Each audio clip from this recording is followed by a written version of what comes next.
Was it worth it? Was it worth leaving your job? Was it worth taking the risk? And was it worth everything to get to where you are?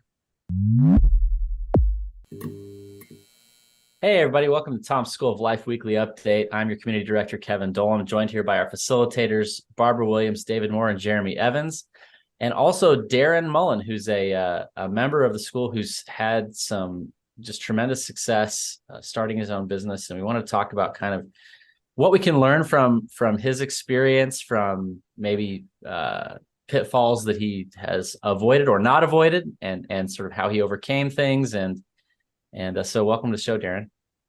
Thank you. Thanks for having me. Pretty Awesome. excited. So let's jump right into it. Let's talk about Okay. Derek. Can you give us just sort of the broad strokes of where you came from professionally and what your current business is and the story of how you got started? Sure.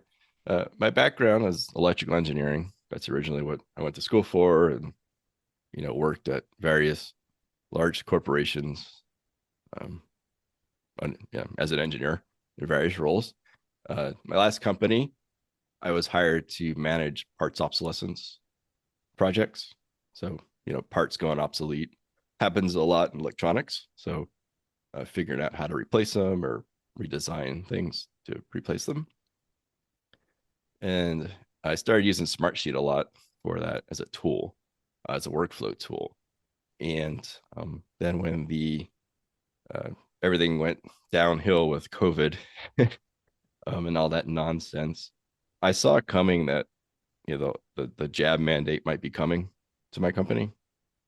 Around May 2021, it seemed like all the companies got this memo that it was okay to require it. Um, and I was surprised that a lot of people didn't see that coming. But because I saw that coming in June 21, I started my YouTube channel. It's giving out tutorials on there, mostly as a portfolio. I wanted to use it as a portfolio of showing my knowledge. And that led me to get my first client in September 21. And by that time, the company had announced that they were going to require everyone to get jabs. Um, I went, I did apply for an exemption, and I did get an exemption, which I was on the fence about that of whether I should do that or not. But my wife was in the same situation as a speech therapist, and she got the boot uh, because of the jab stuff. Um, so I was in this situation where, uh, I had to help her spin up her business, her own private speech therapy practice.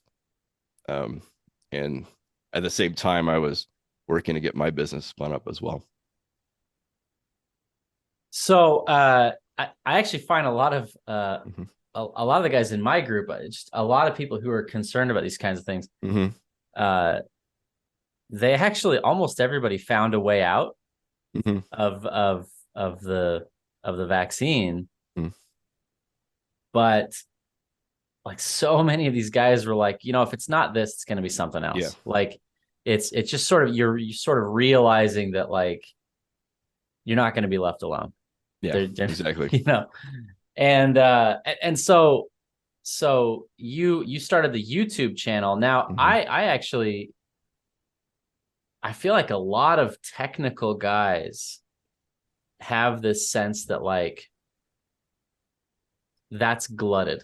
Like there's Mm-hmm. so much sort of YouTube content on these technical topics, and like I'm not an entertainer. I'm not like the type of guy who does YouTube or whatever it is. So can you tell me maybe about like what that was? Did you have any of those anxieties, or and like how quickly did it grow? Like what was it like getting Yeah. on YouTube?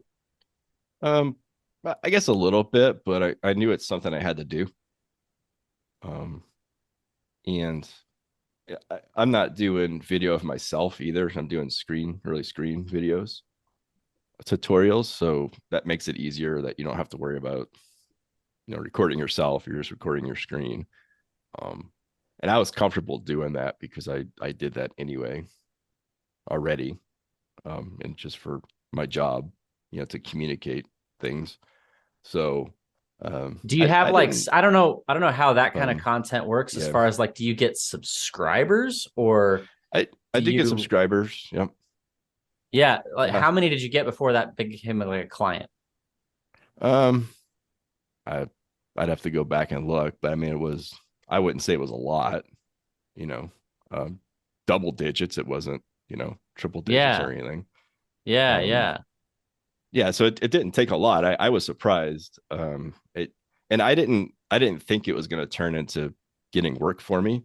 I was starting it really as hey, I want to just show my knowledge because, it's a great way to put out your knowledge, and you can always point to that and say, look, this is what I can do. Um, so Yeah. I kind of make your own credentials that way in a sense, right? So Yeah, I almost think that like a lot of these technical guys, like they really they really like drastically overestimate how much reach you need to get like a mhm, paying client. yeah, yeah, If you've got this very specific skill set. exactly.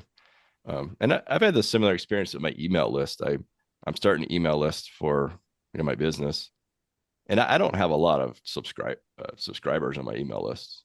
Currently it's less than 30, right? Mm. But I have some very dedicated subscribers, and some of them uh, interact with me. They're engaged with me. I had a scenario where I have an ebook now, thanks to the School of Life. I worked with School Life member to help produce my ebook on Smartsheet, and I'd gotten a rating on Amazon, and the person didn't leave any comments. It was just a rating, and so I emailed my list, "Hey, do you agree with this star rating?" And immediately, one of my subscribers, went to Amazon and reviewed it because he had been reading it and gave me a really nice review. And so there's a lot of value in building that email list, even if you have a handful of subscribers, because if you have these really dedicated subscribers that open almost all of your emails, and uh, there's they see some value in your content, and it's really helpful. You don't need hundreds and thousands of email subscribers to uh, have a benefit from it. Yeah. Yeah. Well, I'll open it up to the guys. Yeah, go ahead. Mhm, Yeah, we're bearing the lead here by a lot. mhm, mhm. Um, Yeah. one, Darren has a completely insane story about how he left his job. So that's one thing, and then maybe we go Oh in yeah, whichever give me the order. insane story, please. Yeah. So, like I said, I had seen that the jab mandate might be coming, um, and I work for a really large multinational company, and their division that was headquartered in California actually made the announcement in July. So I said, wow, it's hitting really close to home now. So a couple weeks went by, and I started thinking it over. I said, I need to start getting people together here in Tucson where I live, as well as other people that are in that same division that I'm in.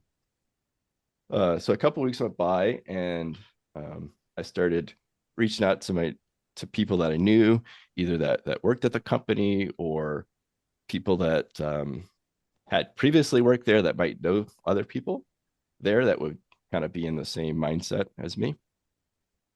I got some good leads and made some contacts that way. And so I started a Twitter account and I called it No Jab. That was the name on Twitter, No Jab.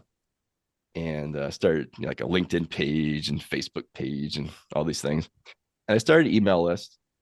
So I started tweeting out at the company on Twitter. Uh, Okay. That's and amazing. yeah, and so I actually got a few email subscribers from that.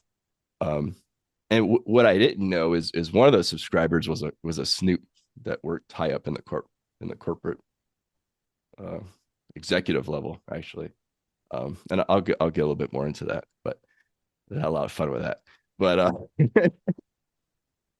um, so I started this Twitter account, and one of the early subscribers, was someone that was a little bit higher up in the organization, and they actually leaked to me the day before that the announcement was coming. Mm. And Wow. so I said, can I send that out to the email list? And they said, yes. And so I did. And that same night, that same night, I printed up a bunch of flyers with QR codes that directed them to the email list sign up. And so I got them to somebody that worked second shift, the night shift. And I said, hey, put these up overnight because the announcement's coming tomorrow. And so so he did that. He got all these flyers up around the campus, bathrooms, break rooms, places like that. And so people came in the morning and they were seeing these flyers and probably wondering what's going on. Well, about mid-morning that day, they sent out that announcement that it was coming. Right. And the email list subscribers just skyrocketed after that. That's amazing. So I think, and what was funny is that at that time, and I didn't know it, but this higher up person at kind of an executive level had gotten that announcement as well the night before. Right. So that was a lot of fun. What I realized is, if you use these email marketing, services, when people open the email, well, every time I sent this email, there was always this one email address that had several opens, like a normally amount high of opens.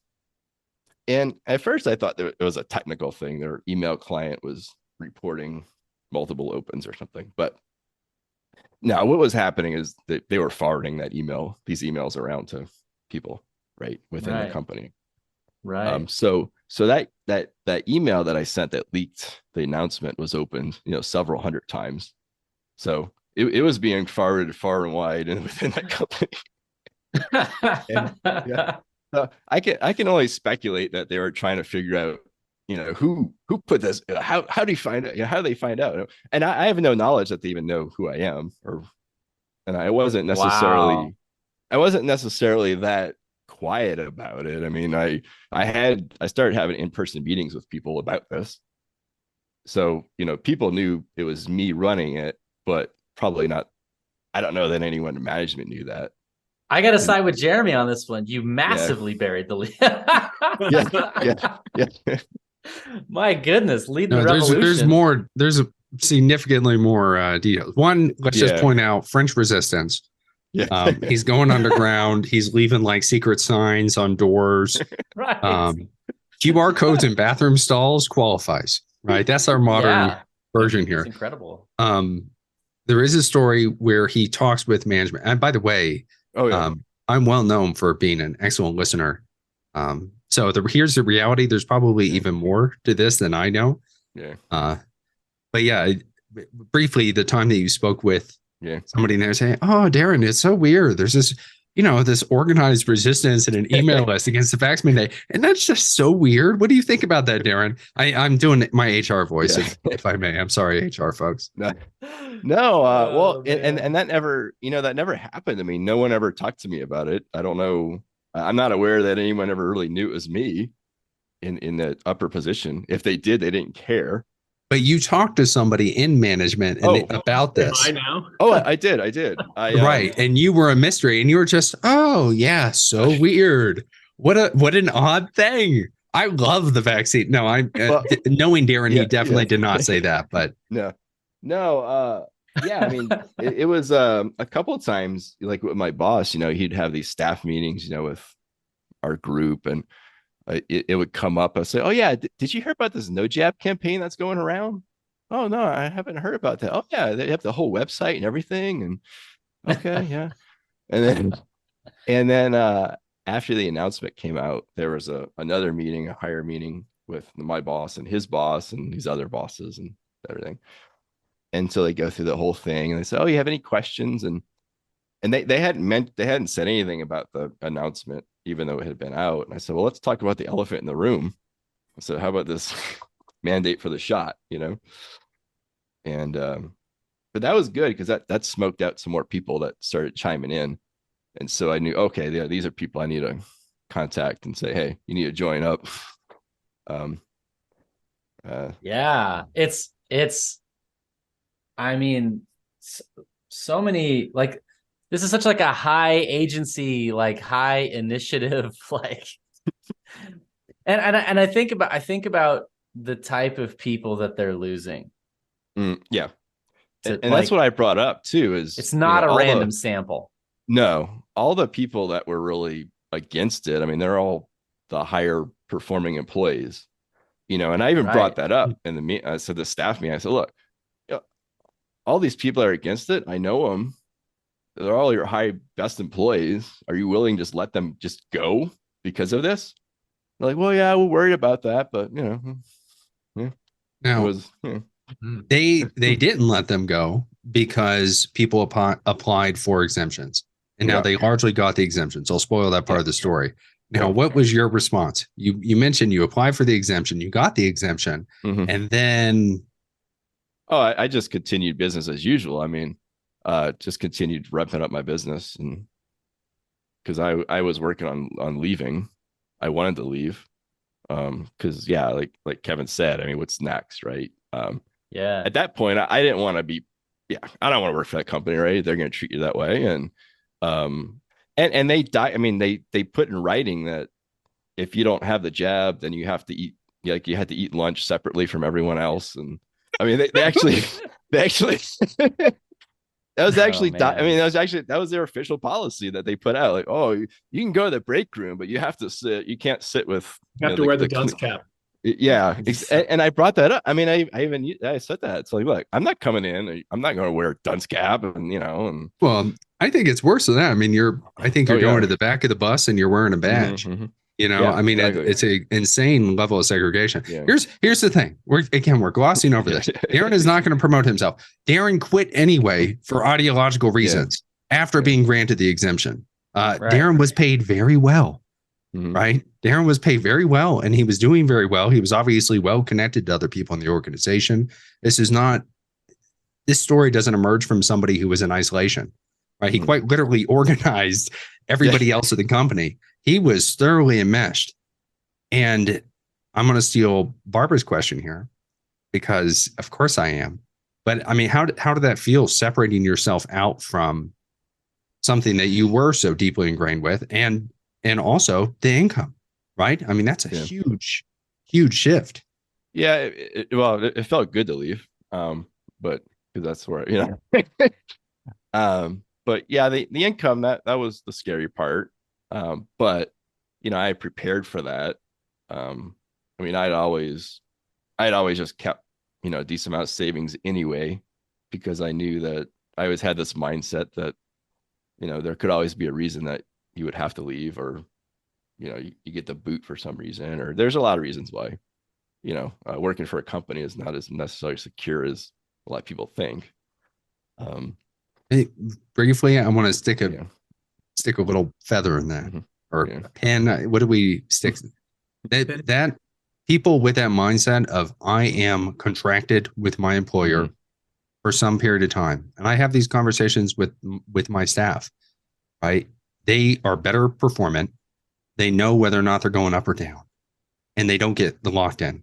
They don't get the locked in syndrome, where this is my whole life and there's nothing else. And I hate it, by the way. It also sucks, but I'm stuck here because it's a purgatory of my own design. So that's a great predictor. I've seen that play out many, many times. People who avoid the lock-in syndrome just by being pragmatic and realistic, maybe applying Austrian economics to the exchange of labor for capital. Anyway, I'm talking too much. Somebody else pepper him. I know we're going to get to this, the success of your business, but I just want to compliment your guerrilla marketing in terms of starting an email list. I think a lot of people, if it's online, it has to start online. It has to have some online offering, but to start an email list with an offline campaign, I think is really cool. And the fact that you talk about the success of your email list, or at least one of your email lists, with it being under 30 people, but it being a very engaged group. And those are numbers that I think are really encouraging for people who are listening, because, it really harkens back to like the Kevin Kelly 1,000 True Fans article that came out years ago, where you can really have a living based on some diligent, committed clientele. And I think for folks that are kind of thinking about doing this and thinking that they have to have some critical mass online artifacts or creation before they can, start to ask for the honor of someone's email. You did it with the simple. I mean, it's like leaving a flyer on the copier, right? Yeah. In the break room, but at larger scale. So I think that's just a great example to kind of lift up and point out. Mm-hmm. Yeah, and for my business email list, I give away a simple tips document.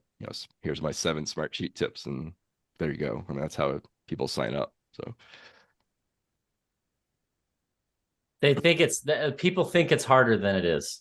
Yeah. And or they like with this email list, it's like you didn't need, like, if you sort of scattered an email campaign to the winds, like the whole world or whatever, like, having a small number of subscribers doesn't mean that much.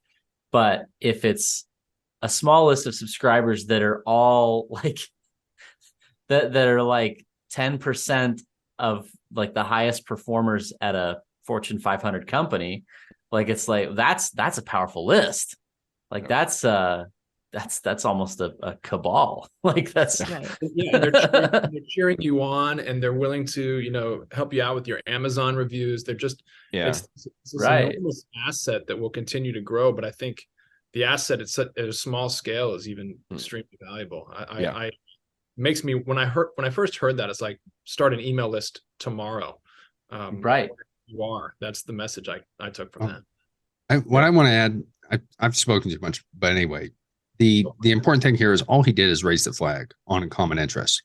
I mean, these people had a very direct and pressing interest, which meant that it was very easy to circulate the secret memo, right? And then if you are struggling with Smartsheets, but you have to figure out Smartsheets, that is yet again a group of common interests. And that's where the real value comes from. The tighter and more united that interest is, the more performant the list is.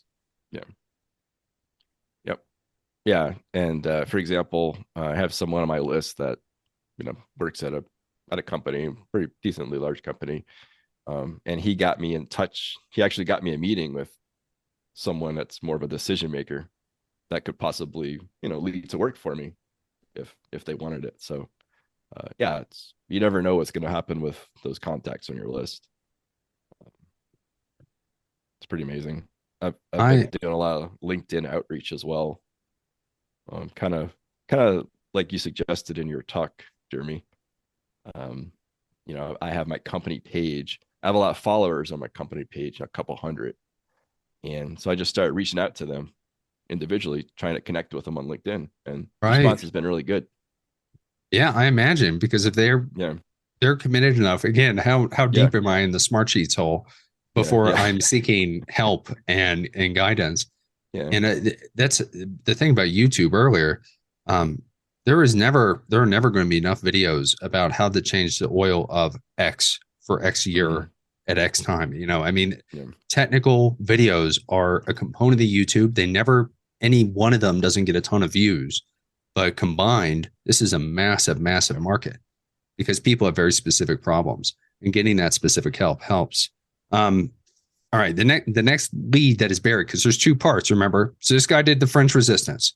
And my summary here, and maybe I'm exaggerating, and forgive me if I am, but he detected the vax mandate. He spreads flyers everywhere he goes. He organizes a resistance. And then they say, oh, how about we just do exemptions for everybody? Maybe that's a coincidence. Maybe it's not, right?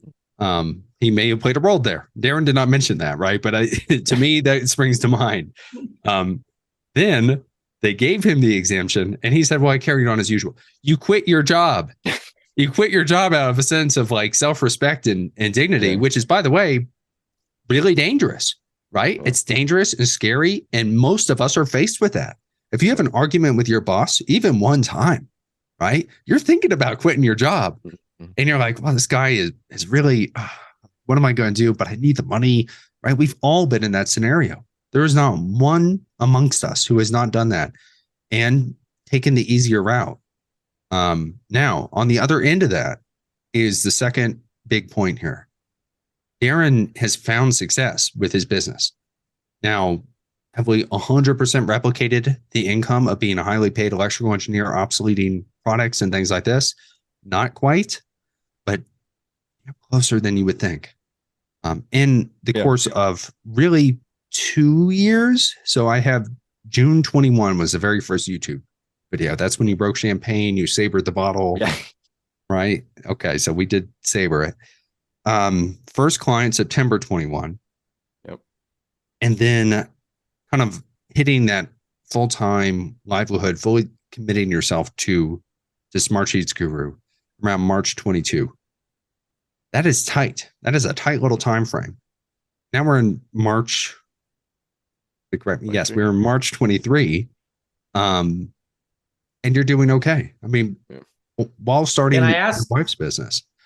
Can I ask? And then I think Barbara had a thought, but can I ask how, not in terms of dollars, but in terms of months, if you've thought about it this way, what kind of runway did you have when you gave your boss the bird? Over a year. Okay. Well, over a year at least. Yeah. Yeah. And how long did it take for your business to like stop, not necessarily replace your old income, but like stop burning down the runway? Pretty soon. I guess a little muddy because my wife had her business going, and she actually took off really quickly with hers. She had her first client after a week after she got, that was an interesting story. Her company wouldn't really fire her, even though they did, but they didn't call it that. It was weird.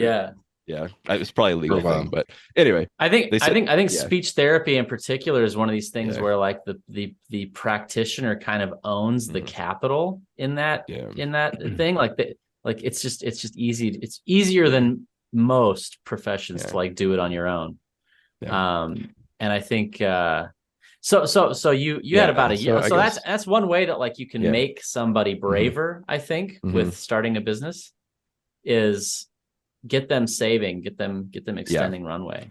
Yeah, that's we did that. I mean, I had a decent amount of savings anyway, but we just cut back a few things and put even more cash in the bank just in case, Right. Yeah, as far as how long did it take me? I guess I officially left my job in April, which I was working from home. You know how those corporate jobs are. I mean, it's not like you work much anyway, but right. Right. It doesn't mediocrity is excellent generally. So, if you put in a good 10 hours a week, you're probably above everyone else anyway. So right. When you were coming up with the concept for your business, did it cross your mind, people have already done this, there's other players in the space, or did you kind of keep your blinders on and just create your own version, assuming that there would be enough differences in your take on the process? Yeah, I think I kind of had my blinders on. I didn't really know what I was doing, obviously, and I didn't know if Smartsheet was going to be the thing. Even I kind of threw out Smartsheet, and I said, well, maybe I could do web design too. So I was throwing both of those out there, and the Smartsheet is what really picked up momentum. So I went with that. And that's what I had more experience with anyway. I think one thing that gave me a cue is I checked out some of the freelancer platforms, and I saw that, people were posting, hey, I need somebody for Smartsheet. Hey, I need somebody for this, for that. And so I got an idea of at least there was a market need for my services. So I suggest that the people actually, if they have some sort of professional service of some sort, go to the freelancing platforms and just look at the postings on there, because then you get an idea of what the needs are. And if you see postings on there for your services, then it tells you, well, and that's just one subset of the market. I don't really do much on those platforms anymore. I got some jobs initially on there, met some decent clients off of there, but really ultimately contracting direct is where it's at. That's where you want to be, in my opinion. Man, I encounter so many guys who that like it's got to, like, they're looking for a job and it's got to be a job. Yeah, what's up with that? And we're thinking the same guy. Yeah. Yes. I know. Just go to Upwork. Just go to Upwork. Yeah. Start selling your service. Get sharpen the axe. Know where the demand is. Please use Upwork. Yeah. Even if it's not, even if you're not even like gonna find like the specific gig, even on Upwork, you can use that for market research. You can use that to like, so a lot of guys are like, well, I want to be a software developer, but I have no idea what I need to learn. Upwork will tell you. Yeah. They'll tell you exactly what they need you to know. Yeah. And then go learn it. Yeah, exactly. It's a huge tool. When I was running in the covert resistance campaign against the company there, I at first it was, hey, let's kind of fight the mandate thing, but I didn't really think that it would actually do anything. I didn't think that we would actually overturn anything, right? But I started directing it more in a positive way. I said, well, think about what you're going to do when you leave, right? Because obviously you don't want to be here, So what are you going to do? What's your plan?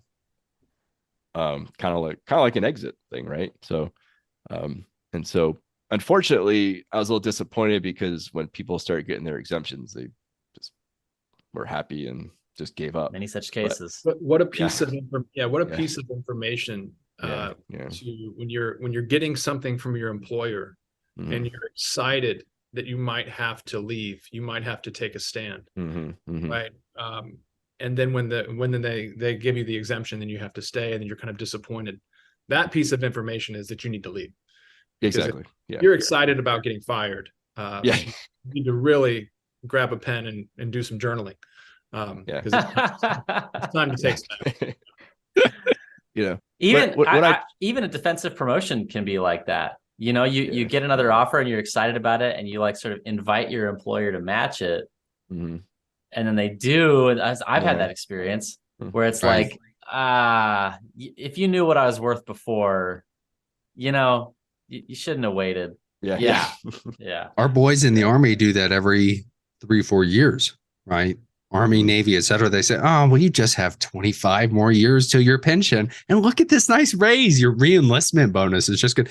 I mean, I think, have perfected this art of kind of, I don't want to say enslavement, but it's, I'm actually, I'm reminded of the bondage that results from over-attachment to the material, right? And that is abstract, a little bit goofy, forgive me, but it is directly relevant here in the sense that income is the material world, right?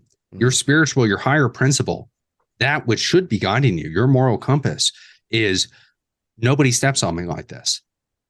I'm not a man to be trifled with. I'm not going to bow down to big government, big company, whatever the hell it is. If somebody is going to walk all over me, what example am I to my kids? How am I going to feel about this on my deathbed? How am I going to feel about this telling other people around the water cooler? And then what decision am I going to make? With your whole life in perspective. And I have two things written here. One is perspicacity, my $25 word, which is looking around. It's looking around. So Darren was aware sooner than most people. Now he was also well connected, and he got a leak. That was a day before, so but he was aware, and he could sense the mood in the room a little bit as well, right? And put out those feelers. And the second is foresight, right? Darren didn't look at, okay, well, this vax mandate is I can get out of it or I can't. He said, well, what comes after the vax mandate? And I think that maybe Darren even looked all the way out to what will my great grandchildren, what is the consequence to them? If I lie down now and succumb and surrender, what does that look like? What rippling effects spread outward from that? That's not easy, but it is important to confront that kind of future. Yeah, no, I definitely thought about it that way too. That, what do you, if you just give in now, what are you paving the road for? What makes it easier future, right? And actually something I kind of felt bad about going for the exemption. I felt, well, I should just let them, get rid of me, let them do it, but my wife kind of talked me out of it and said, oh, I'm getting the boot here. We're starting our new business here, but you really want to do that? I said, okay. So what I did, like a lot of big companies, they pay their yearly bonuses in March. A lot of them pay in March or in February or something. So I stuck around to get that, and I said I want to use the rest of my vacation. I had 6 weeks built up, and they said, well, you can't do 6 weeks. You can do 4. So okay, I'll do 4. And then I came back after that. The first day back, I said I'm leaving. So this is my last day. So 2 weeks notice. Yeah. So good. I didn't. So whatever. I'm not. This is my last day. And I gave the announcement with my manager and my group. He had every morning he did his little meeting with everyone, right? And so I made that announcement in that meeting with everyone and I gave the reason why. I said, look, because of this mandate, and be treated second class or third class, and I'm done. This is my notice. This is my last day. Did you sign your resignation letter? No jab. Yeah, Jeff. I want to go back to your success then, since then, and in your business. You've mentioned, you started the YouTube channel, obviously started an email list, created an ebook, did LinkedIn marketing, and then you were more recently asked to be a guest on a webinar, like a Q&A panel thing. Yep. That sounds like a lot to people, but as I was watching you progress week by week, can you give us a sense of when you implemented each step, kind of how slow you went? You kind of did, one thing at a time, and what your thought process was on that? Yeah, I guess the first step that I had was, I got to get some income coming in, right? So I was in that situation of just finding people to hire me to do work. That was the first thing. And then I said, well, I got to start an email list for my company. And I did. I was very slow with that because I didn't know what to pitch at the time, other than, hey, hire me. And I didn't necessarily want to do that because hire me because I only have so much time. So then when I got the ebook going, I started, that was a really good thing to do. And I wouldn't have done it, I don't think, if it wouldn't have been being in the school and the accountability group. And for a technical ebook, it doesn't have to be that long to have value to people. Mine's only 40 something pages. It's nothing. And there's a lot of screenshots. So you don't have to think that you have to write this novel or, write human action or, thousands of pages. It can be relatively short. And it provides value. So that was a good exercise for me, not even just to have, not to have the book really, but just to know I could do it. And it gives you a lot of credibility, just having that book in the store, right? Having that book on Amazon or in a bookstore saying, look, I have my ebook. That gives it just gives you instant credibility. People, they find out you're an author and they just, all of a sudden, they think more of you. How long do you think you worked on that? I kind of drug it out. So it was a couple months, but he drug it out at a couple months. Yeah. That's pretty good. I hit maybe 3. I had a lot of stops and starts with it because it was my first one, and I think that and I have plans for another one. I want to do another one because I think it's a good something to have. And I want to really for my next one, I want to really focus it more on some things I'm offering now, more products that I'm offering, digital type smart sheet products. Where I didn't have those the first time around. So I didn't have a lot to market there other than sign up for my list or, so I got the ebook going. And it sells. I mean, getting, I don't know, maybe a copy every other day or something. It sells a little bit more than that. So it's great. Something that it's reaching people. Yeah. Point. I'd like to know sort of what role the school played and how partly yes, tell us how cool the school was. Yeah. But also I think that there are people who can sense and they believe that there's a lot of value here, but they're maybe not exactly sure how to access it and deploy it. So can you tell us how did you use the resources of the school? Yeah, when Tom first made the announcement for the school, the initial announcement, I looked at it and I wasn't really sure, what it was going to be about. And then when he had a second enrollment opening at that time, I don't know if the accountability group started before then or not, or maybe it was around that time. It was right around that time. Yeah, it was right around the time. The accountability groups, he's really talking up the accountability groups. And that's what really brought me in. So I said, I'm on my own here. I don't really know anyone that's doing this. I need some sort of coaching in this, or some sort of resource, someone that can kind of mentor me.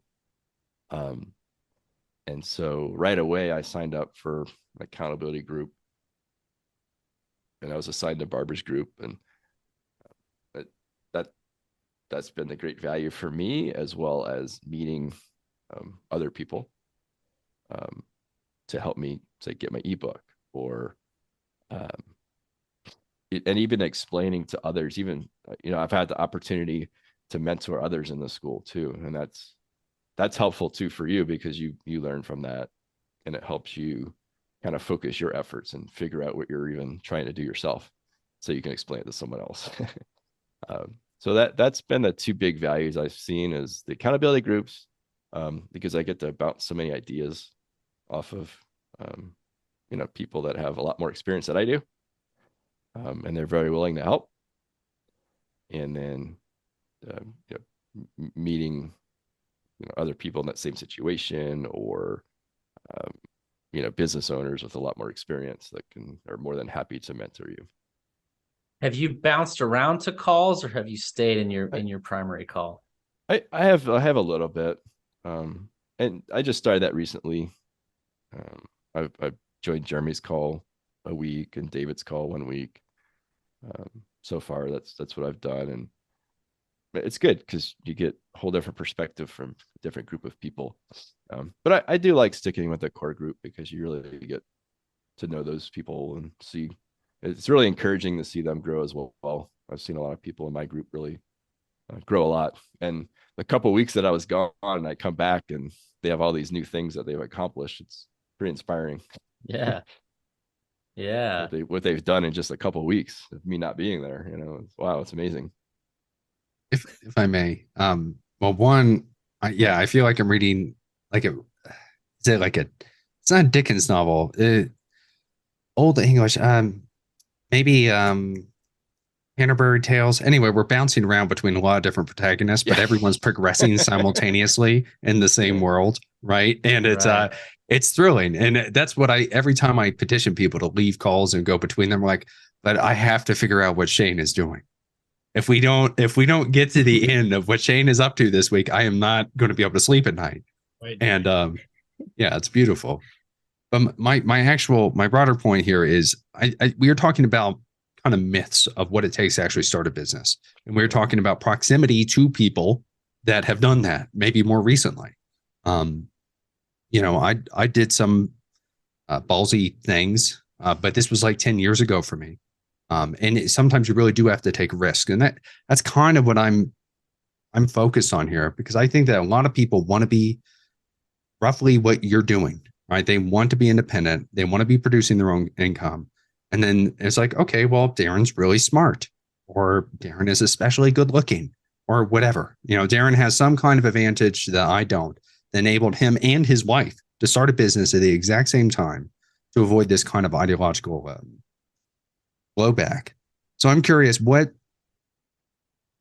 is maybe easier than you thought it would be, or what do you see in the other people that you talk with as a misconception about just what it takes to be able to go independent?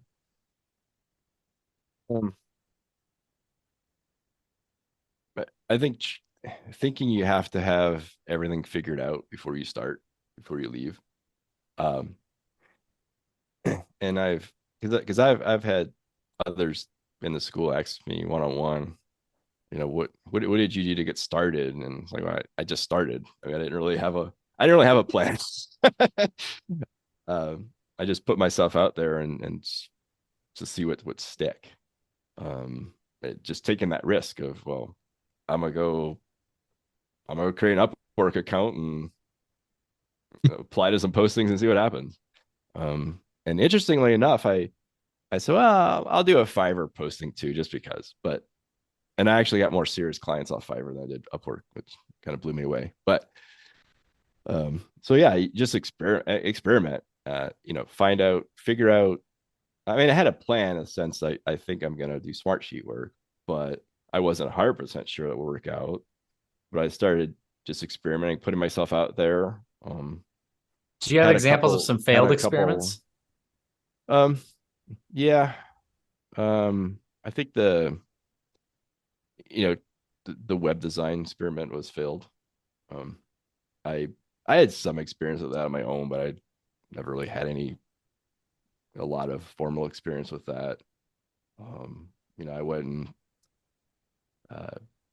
bought hosting, reseller hosting package, thinking that, I'm gonna have all these clients, I'm be selling them hosting as well and all this. But yeah.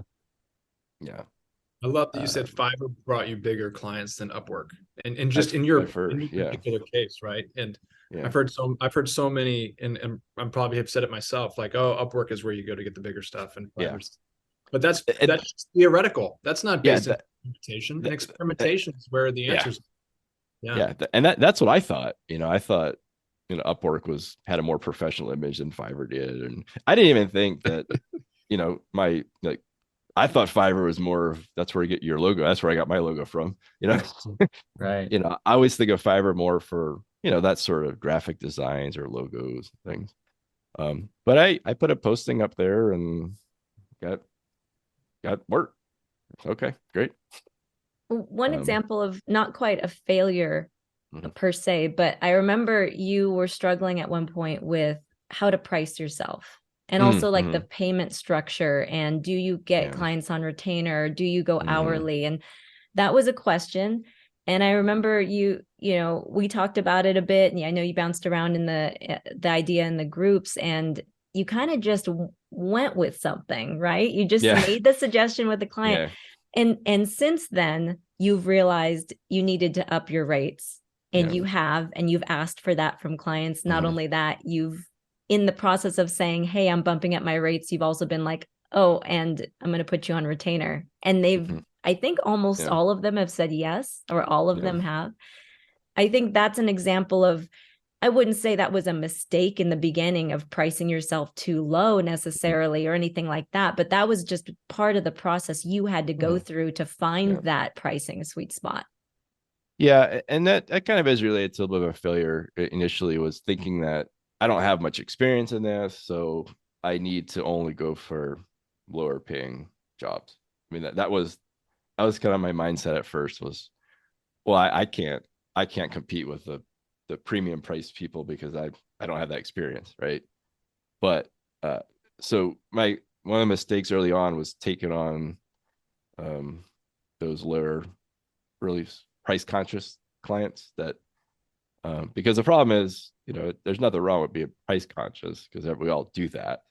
But the problem with a lot of those is they want everything. They have unrealistic expectations. They want it now, they want it perfect, and they want it cheap, and that doesn't really work well together. So that was one mistake, is shooting too low at first, not having the confidence to even try going higher up. It's amazing how high dollar clients can be so much less work. That's totally been my experience. And that's what I found is when I started just, and one of the mistakes is not taking big enough jumps in my pricing. Is, okay, well, I'll just up it a little bit. I'll up another $5 or $10.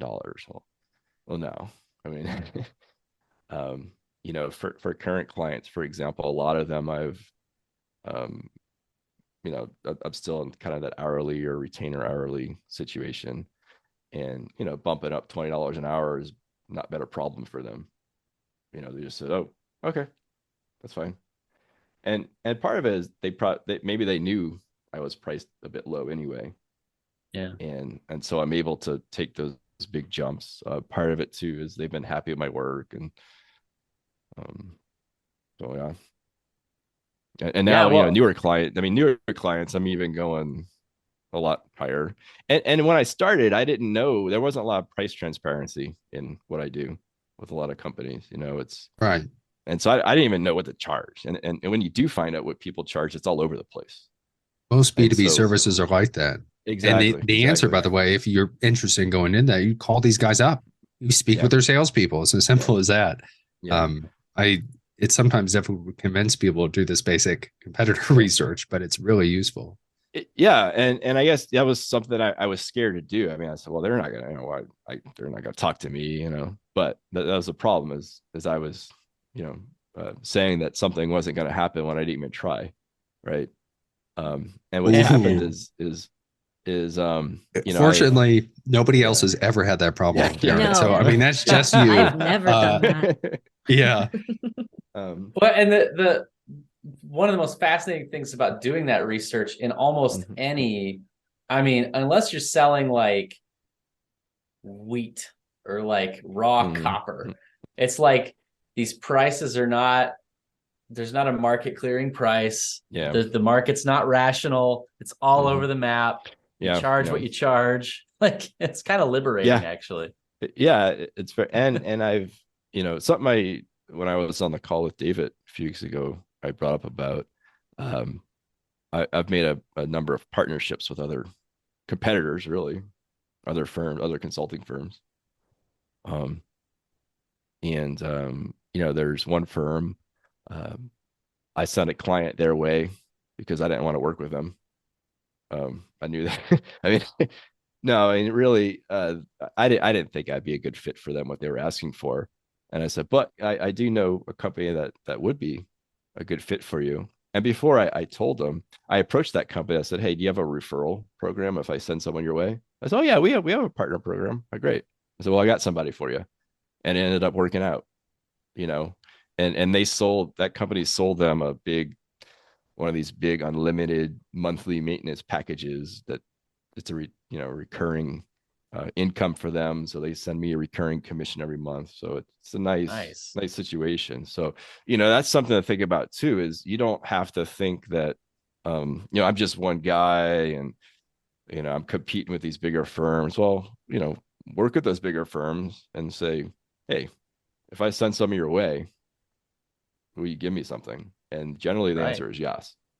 I've experienced too, some of those bigger firms, they see the smaller firm, the startup, and they look, maybe they have a higher minimum, or maybe they have some price points that you haven't listed yet or achieved yet, whatever it might be. And they love sending things to the small. Definitely. Almost kind of envy your story, right? Like one day I'll be Darren out there, and somebody, some big ocean liner will throw me some right. That's I have found some larger firms that will subcontract work to me. Obviously you can't expect to make as much as you do contracting direct, but at least having some of those when you start out is nice, because it is a little more steady work, and you can, you don't have to think that, oh, I have to work 40 hours a week just like I did in my corporate job. Well, no, you don't have to do that. If you only want, if you can meet your expenses doing 10 or 20 hours of work a week, and then spend the other part of your week building up, doing other experiments of, hey, let me try selling this, or let me try getting a higher dollar client on my own. That's kind of what I do now, where sure, I have some clients that give me a little steady income, but then I'm focusing on, trying to sell some products, which a couple of my products I sell are on commission from a bigger firm in the UK. I approached them. I said, look, you have these products that I think are really good. If I send people your way, will you give me a commission? They said, oh yeah, we have a partner program. And I'm not the first person to do that, I found out, and that's not advertised. They don't have a banner on their website saying sign up for our partner program. I just asked them, and they said, yeah. The strongest lesson I personally have learned from Darren is just ask. Like the worst thing that can happen. Ask and you shall receive. The worst thing that can happen is someone says no. But Darren has asked for things left and right. And it's just shocking how often, it's not shocking when you know Darren. He's a nice guy. He's professional. He's good at what he does. So these things are happening around him, but he's asking. He's not afraid to ask. And that's just such a strong lesson.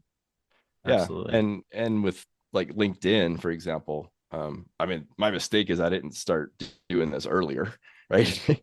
But you asked about a while back, Barbara, about how long it's taken me to see some results from some of my efforts. And the LinkedIn reach out, I only started that a few weeks ago. And within that first week, one of the people I reached out to invited me to take part in a webinar his company was running.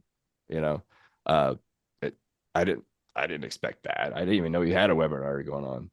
But it was another consultant. I saw they do consultant work, and I just connected to him, and I said, hey, I see you're another consultant. I'm always looking to connect to other consultants in this industry, and right away he responded, and I think he probably checked out my profile and saw, oh, he's got his YouTube channel, his book, and says, oh, we need another Smartsheet expert on our panel for a webinar. You want to be part of it, and we can promote your book, and that's fine. And it's okay, great. In the spirit of just asking, I think you touched on something that organizations do things and will do things that are not listed on their website. Yeah. Right. Yep. You have to contact the organization. You're essentially this inbound business development inquiry guy who's like, here's an idea. And I've seen a lot of people oftentimes and I've done it myself, where I'll look at the website, like, well, do they offer this? Do they have this partner program or whatever it might be? Right. And it's like, well, they'll have whatever you ask for if you can help them co-create it. And organizations are can be just as malleable as individuals. Yep. Yeah, especially it's all just rules made by people. That's absolutely true. Exactly. Yep. 100%. Well, guys, this has been a great conversation. Jeremy, you got a last thought? I'll skip the LinkedIn bit, but I hear that all the time. If you have anything business to business service that you could be offering, you should have been doing this for the past 5 years. Yeah. I have one question for Darren. It's the big bow on the cake question. I don't know what it is. Okay. We're going to tie everything up, Darren. Okay. Was it worth it? Was it worth leaving your job? Was it worth taking the risk? And was it worth everything to get to where you are? Oh, definitely. Yeah. Definitely worth it. Well, there you have it, ladies and gentlemen. I recommend it.